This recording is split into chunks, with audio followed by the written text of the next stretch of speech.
Hey everyone, and welcome to another Explainer. This is where we take fascinating sources, historical records, and data, and just really break them down so we can truly understand the stories that have shaped our world. Today we're taking a chilling, but entirely factual, dive into one of Europe's absolute most legendary tales.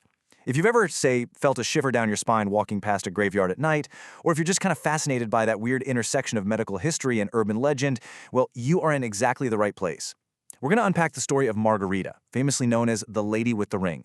It's this classic tale that perfectly blends the darkest of human fears with the most incredible, mind-blowing of coincidences. So, what happens when the dead knock at your door?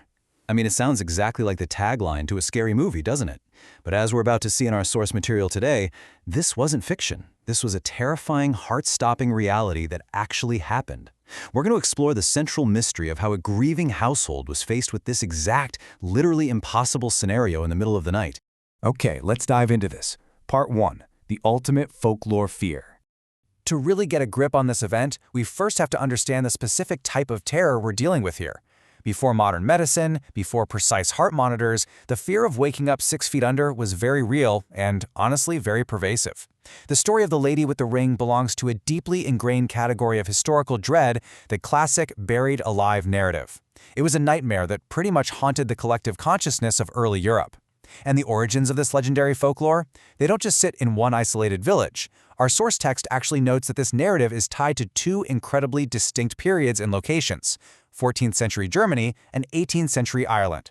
The fact that this same core story resonates across a massive 400-year gap and across different European regions, well, that tells us something vital. It tells us that the fear of a premature burial was a universal human anxiety. But for one woman, it wasn't just a spooky story. Which brings us to part 2. A tragic premature burial. Let's introduce the tragic figure at the center of our explainer today, a wealthy woman named Margarita. According to the historical account we're looking at, Margarita suffered a really sudden illness. It was rapid, it was severe, and to all the physicians and family members there, it appeared entirely fatal. She was pronounced dead. Her life was seemingly over, leaving behind a completely devastated family and a grieving husband who had to make immediate preparations for her burial. But, okay, here's the pivot point of the entire narrative. She was buried wearing a highly valuable, jewel-encrusted ring. The source text explicitly notes that this ring was stuck to her swollen finger, which was just a natural physiological reaction to her sudden illness. By leaving this incredibly valuable piece of jewelry on her body, her grieving husband inadvertently set the stage for a grim, clandestine robbery. He thought he was honoring his late wife, right? But in reality, he was basically placing a neon beacon on her grave. All right, part 3. The Midnight Grave Robber. So we shift our focus now from the grieving family home to the dead of night at the family vault. The extravagant wealth buried with Margarita did exactly what you might expect. It attracted the absolute worst kind of attention. Under the cover of darkness driven by nothing but pure greed, a grave robber shows up. This is a guy operating in the shadows, totally willing to desecrate a final resting place for a quick payout. Step 1, the robber breaks into the silent stone vault. Step 2, he literally digs up the freshly laid coffin, prying it open to reveal Margarita in the pitch black. And then Step 3, he spots the jewel-encrusted ring. But remember, her finger is swollen. It won't budge. So in a moment of pure callous greed, he actually takes out a knife and cuts into her finger. So the crucial detail is captured right here. Unable to slide the ring off, the robber used a knife. Just think about the dark, incredible irony of this exact moment. Here we have a criminal committing a deeply terrible, sacrilegious act purely out of malice and greed. Yet by taking a blade to her flesh to steal a piece of jewelry, this grave robber is completely unaware that he's about to perform a literal life-saving intervention. Part 4. Waking the Dead. Because the second that blade pierces her skin, the absolutely impossible happens. We instantly transition from a quiet, morbid grave robbery into this explosive moment of sheer terror and, honestly, scientific marvel. The sharp, sudden pain of the knife slicing into her finger triggers an immediate response in a body that literally everyone had declared permanently deceased.